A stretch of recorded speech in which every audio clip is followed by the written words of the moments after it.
విజయ్ గెలుపు దేశవ్యాప్తంగా సంచలనమైతే విజయ్కి పెద్ద తలనొప్పి ఏంటని మీరు అనుకోవచ్చు. అయితే ఆయన ముందున్న సవాళ్ళు రాజకీయ సవాళ్ళు మామూలుగా లేవు. అందులో మేనిఫెస్టో అంశాలని పక్కన పెడదాం. దాని తర్వాత ఇప్పుడు ఆయనకు ఇంకా 11 మంది మద్దతు అవసరము. సరే, అది ఎక్కడి నుంచి తీసుకుంటారు?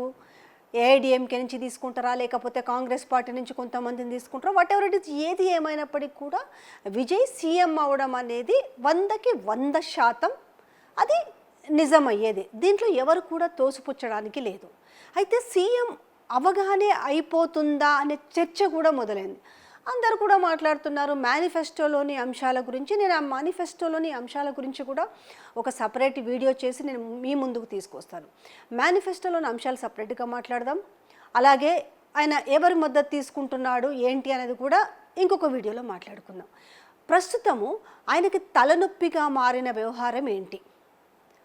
ఇప్పుడు ఆల్మోస్ట్ 71 సీట్లో డిఎంకేకి వచ్చినాయి, ఏఐడిఎంకేకి ఒక 50+ వచ్చినాయి.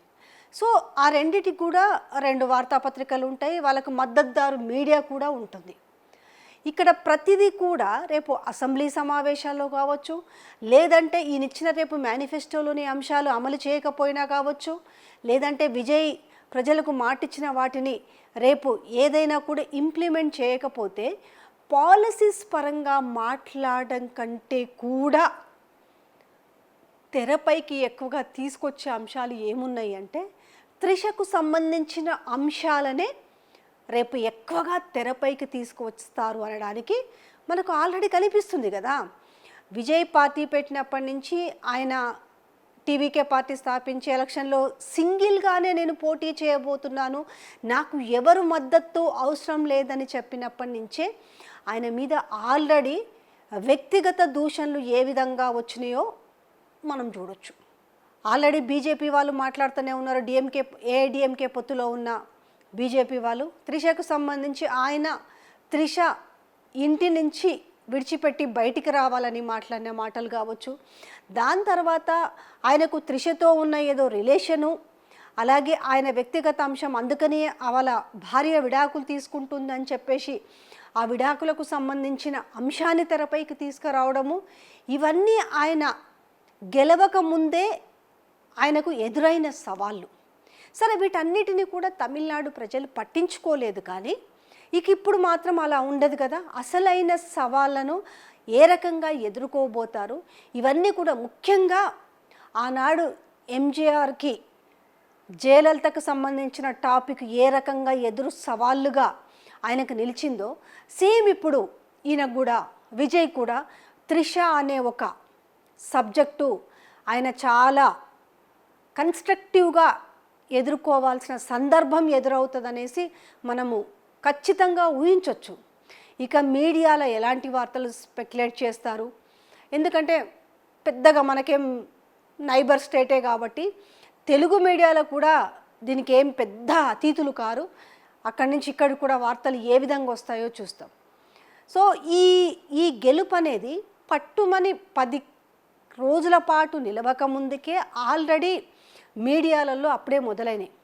అసలు త్రిష ఏంటి, అసలు త్రిష ప్రయారిటీ ఏంటి, ఆమె ఎక్కడి నుంచి పోటీ చేస్తుంది అంటే ఎలక్షన్ అయిపోయాక ఇలాంటి ఆలోచన ఎందుకు వస్తుందని కూడా మీరు అనుకోవచ్చు. ఎందుకంటే విజయ్ 2 చోట్ల పోటీ చేసి 2 చోట్ల కూడా విజయం సాధించిన నేపథ్యంలో ఒక స్థానం నుంచి ఆయన ఉన్నా కూడా ఇంకొక స్థానం నుంచి ఖచ్చితంగా కూడా విజయ్ రాజీనామా చేయాలి. ఆ స్థానంలో ఎవరినో ఒకరు నిలబెట్టాలి. కాబట్టి ఆ స్థానంలో విజయ్ వాళ్ళ ఫాదర్ని తీసుకొచ్చి పెడతారా, లేకపోతే త్రిషను నిలబెట్టి ఆమెను గెలిపించుకొని ఆమెను డిప్యూటీ సీఎం చేస్తారు, లేకపోతే ఆమెకి కీలక పదవి ఇవ్వబోతున్నారు, లేకపోతే ఆమె రేపు గవర్నమెంట్కి ఆమె సలహాదారులుగా అడ్వైజర్గా ఉండబోతుంది, లేదంటే వాళ్ళ విజయ్ ఫాదర్కి చాలా కీలక పాత్ర ఉండబోతుంది.